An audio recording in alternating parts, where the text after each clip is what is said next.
Assalamualaikum warahmatullahi wabarakatuh.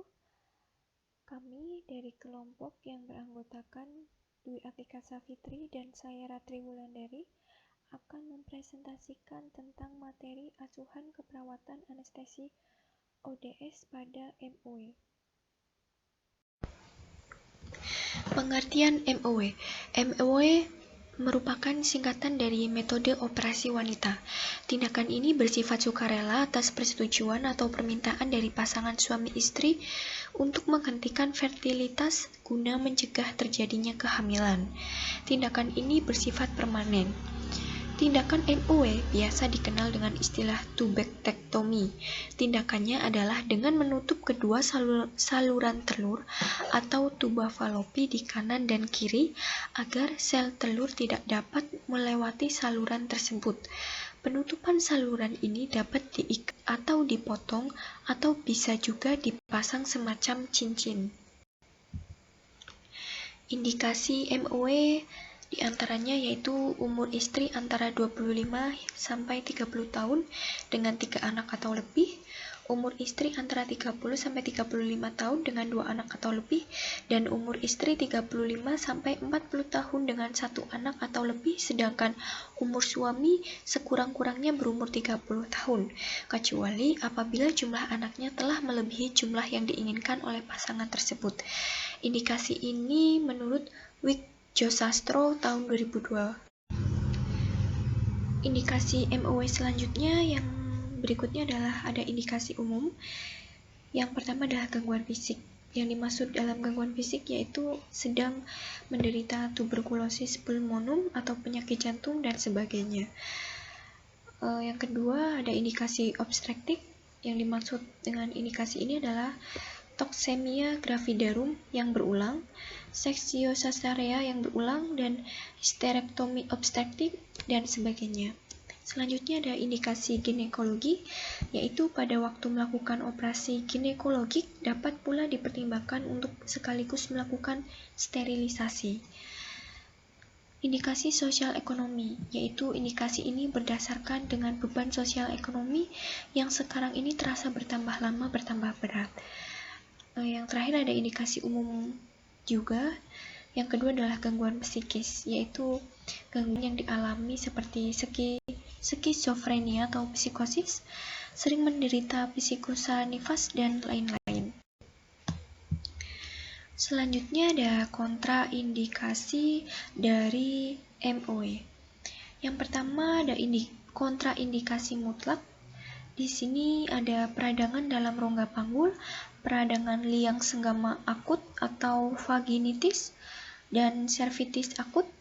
Selanjutnya ada cavum Douglas tidak bebas ada atau ada perlekatan. Kontraindikasi selanjutnya adalah relatif, yaitu obesitas berlebihan dan bekas operasi laparotomi.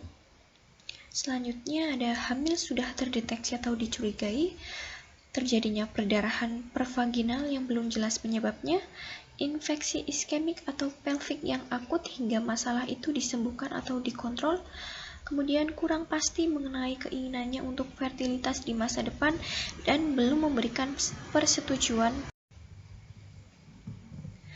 Untuk teknik anestesinya di sini ada 2 teknik. Yang pertama spinal anestesi dan general anestesi.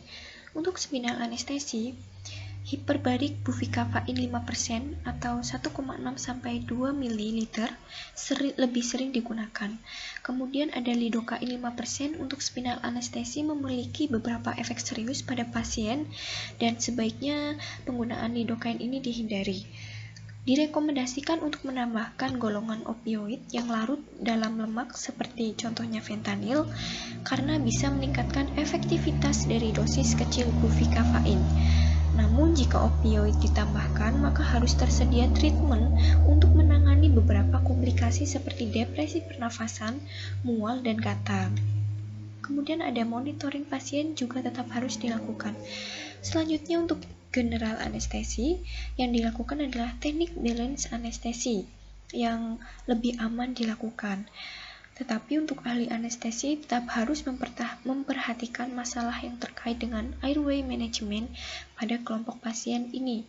Harus diingat, pasien mungkin akan mengalami peningkatan risiko aspirasi. Maka intubasi endotrakeal menjadi pilihan yang aman jika general anestesi direncanakan. Untuk teknik pembedahan, yang pertama ada teknik abdominal. Untuk teknik abdominal ini dibagi menjadi 3. Yang pertama adalah laparotomi. Teknik ini digunakan jika cara kontak yang lain gagal atau timbul komplikasi yang besar sehingga insisi besar perlu dilakukan. Kemudian yang kedua adalah mini laparotomi. Untuk teknik ini dilakukan metode tubetektomi yang paling mudah adalah setelah 1-2 hari persalinan. Insisi dibuat di garis tengah di atas simfisis sepanjang 3 cm sampai menembus peritoneum. Agar dapat mencapai tuba, diperlukan alat khusus atau elevaktor uterus ke dalam kavum uteri. Yang ketiga adalah paraskopi. Cunam serviks pada bibir depan porsio uteri dipasang. Hal ini dilakukan agar uterus bisa digerakkan jika diperlukan saat laparoskopi dilakukan. Teknik pembedahan yang kedua adalah vaginal. Untuk teknik vaginal ini dibagi menjadi 2. Yang pertama, kolpotomi. Teknik yang sering dipakai adalah kolpotomi posterior. Insisi akan dilakukan di dinding vagina transversal sepanjang 3-5 cm. Kavum Douglas yang terletak antara dinding depan rektum dan dinding belakang uterus dibuka melalui vagina untuk sampai di tuba. Yang kedua adalah kuldoskopi. Rongga pelvis dapat dilihat melalui alat kuldoskop yang dimasukkan ke dalam kavum Douglas. Adanya laparoskopi transabdominal,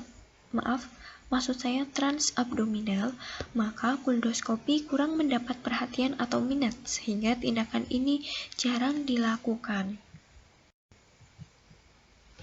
Adapun keuntungan dari MOW ini, yang pertama adalah perlindungan terhadap terjadinya kehamilan sangat tinggi, tidak mengganggu kehidupan suami istri, tidak mempengaruhi kehidupan suami istri, tidak mempengaruhi ASI, dan lebih aman, seperti keluhan lebih sedikit, kemudian praktis, karena hanya memerlukan 1 kali tindakan, dan lebih efektif karena tingkat kegagalan sangat kecil dan lebih ekonomis. Ada pula kerugian MOW, yaitu harus dipertimbangkan sifat permanen metode kontrasepsi ini karena tidak dapat dipulihkan kembali, kemudian risiko komplikasi kecil meningkat apabila digunakan anestesi umum, rasa sakit atau ketidaknyamanan dalam jangka pendek setelah tindakan, tidak melindungi diri dari IMS, dan dilakukan oleh dokter yang terlatih. Dibutuhkan dokter spesialis ginekologi atau dokter spesialis bedah untuk proses laparoskopi. Untuk komplikasi MOW, ada perdarahan dari insisi atau dari dalam abdomen, kemudian kemungkinan terjadi infeksi akibat pembedahan, kemudian kerusakan organ di dalam perut, efek samping dari obat-obatan anestesi, kehamilan ektopik atau sel telur yang dibuahi di luar uterus, dan penutupan tuba falopi yang tidak sempurna yang mengakibatkan kehamilan. Demikian presentasi dari kami, kurang lebihnya kami mohon maaf. Wassalamualaikum warahmatullahi wabarakatuh. Terima kasih.